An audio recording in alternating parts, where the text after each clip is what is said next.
అతి దారుణంగా ఆ వాటర్ క్వాలిటీ అనాలిసిస్ అనేది వచ్చింది.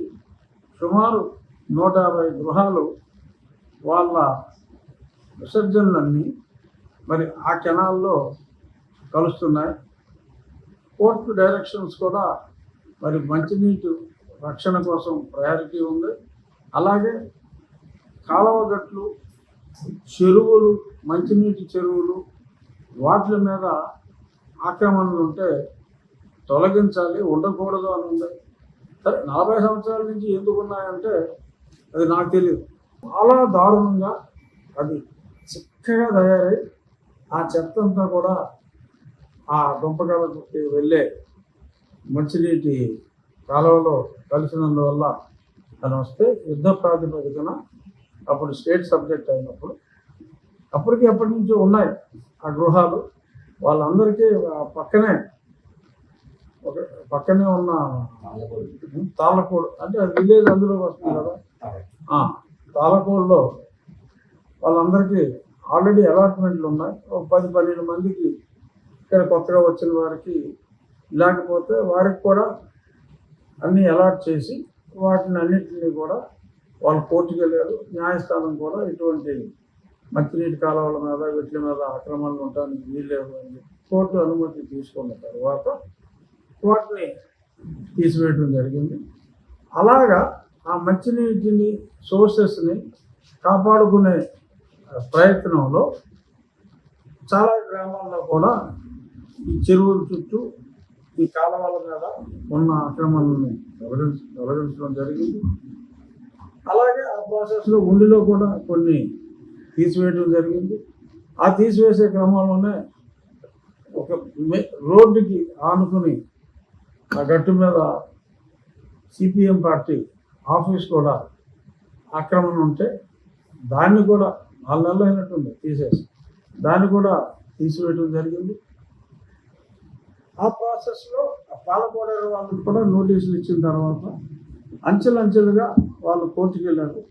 ఏదైతే కోర్టు క్లియర్ చేసిందో అది ప్రొసీజర్ ఫాలో అయ్యి తీసివేయవచ్చని ఆ గృహాల మటుకే మొన్న తీసివేయడం జరిగింది. కోర్టు ఆర్డర్ని తూచా తప్పకుండా ఫాలో అయ్యి మిగిలినవి కూడా ఇంకా పెండింగ్లో ఉన్నాయి.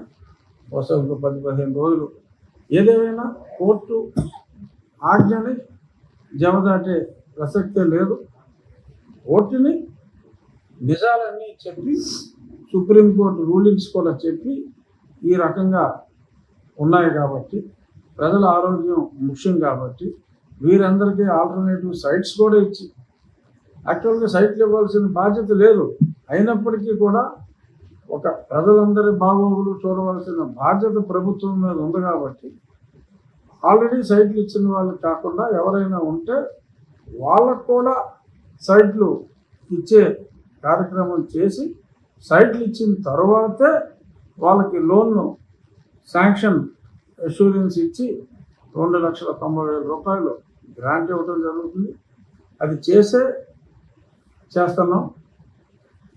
ఈ ప్రాసెస్లో మొన్న కోర్టు అనుమతి వచ్చిన తర్వాత సుమారు ఒక 50 గృహాలు తీసివేసిన తర్వాత శ్రీనివాసరావు గారు, ఆయన ఎవరో నాకు ముందు తెలియదు, సబ్సిక్వెంట్గా ఆయన కమ్యూనిస్ట్ పార్టీ మార్క్సిస్ట్ రాష్ట్ర కార్యదర్శి అని చెప్పి గతంలో రాఘవాల్ గారు ఇంకా పెద్దోళ్ళు చేసిన పోస్ట్ అదని చెప్పి ఆయన వచ్చారట. ఆయన వచ్చి ఖబర్దార్ అని ఒక వార్నింగు, అయినా నువ్వు రుణాలు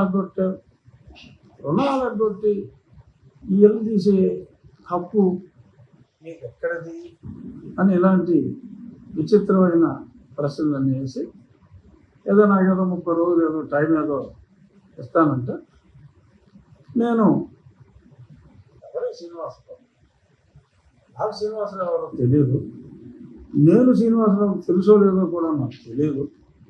ఇక్కడ జరిగింది వేరు, అన్ని రూల్స్ ఫాలో అయిన తర్వాత చేయటం జరిగింది. సో దానికి ఇలాగా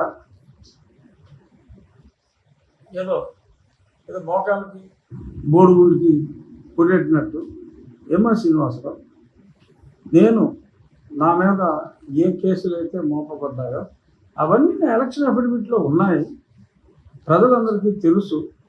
శ్రీ సాక్ష్య పేపర్లో ఆ ఎలక్షన్ టైం అంతా ప్రతిరోజు ఒక క్వార్టర్ పేజీ నాకు కేటాయించేవాడు.